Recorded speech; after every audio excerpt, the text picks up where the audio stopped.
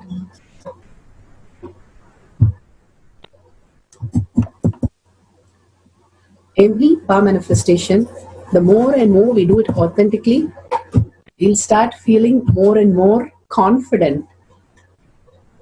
Any logic way of measuring or understanding is going to create more self-doubt and more self-denial. So authentically measure the object again, even if it has increased by 0.5 centimeter, amazing.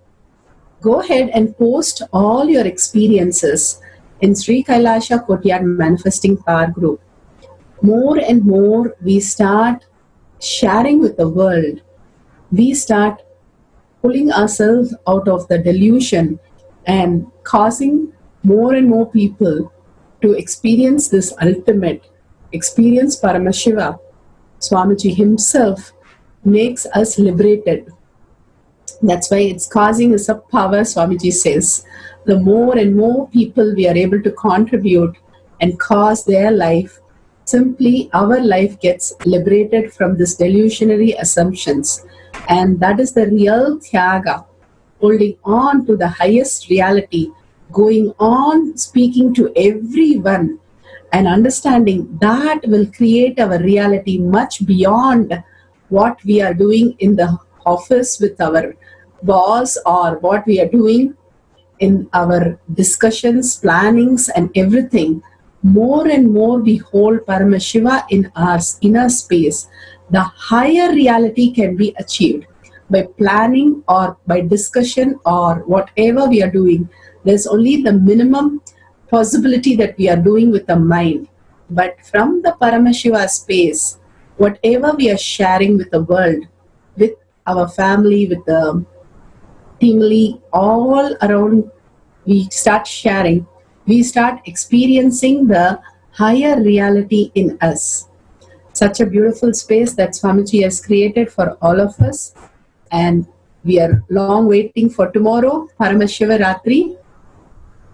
The greatest gift that Swamiji is giving us is the Kundalini Dhyan, especially on Paramashiva Ratri, and aligning to the greatest space of oneness with Paramashiva is the ultimate gift that Swamiji is giving, and we are giving ourselves. So share this with as many people as possible and start aligning us and others to the higher reality. Such a beautiful day we have coming tomorrow, and the Pratyaksha Pada Puja, that again and again is a wonderful gift for us to get liberated.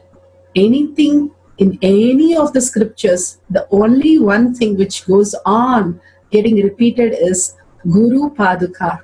Guru's lotus feet is the only where the disciple need to be there. The more and more at Guru's lotus feet, the liberation becomes easier and easier. For us to understand what is higher reality, the mind can never perceive it. It can be only given. The given can only happen when we are at the lotus feet. That is why Guru Paduka is the ultimate gift one can give yourself. The ultimate oneness happens because Swamiji is the deepest samadhi, and the ultimate oneness happens between you and the Guru, making you the highest reality as possibilities. So don't miss the Pratyaksha Pada Puja at any cost. Very rarely we get into these equations, and simply we can manifest the higher reality, understand the Tyaga simply by offering ourselves to at the lotus feet, surrendering everything, the body, the mind, the first person, second person, third person, everything at lotus feet, surrendering completely and understanding the higher reality that we do not exist, but the Paramashiva in us is the reality, making us understand these highest possibility. Swamiji gives us the end dimensions for us to explore and explode, getting blissed out and blessed That is what happens in the Pratyaksha Pada Puja. So don't miss. Enroll yourself into nithyanandauniversity.org/daily satsang. Such a beautiful space that Swamiji is giving us.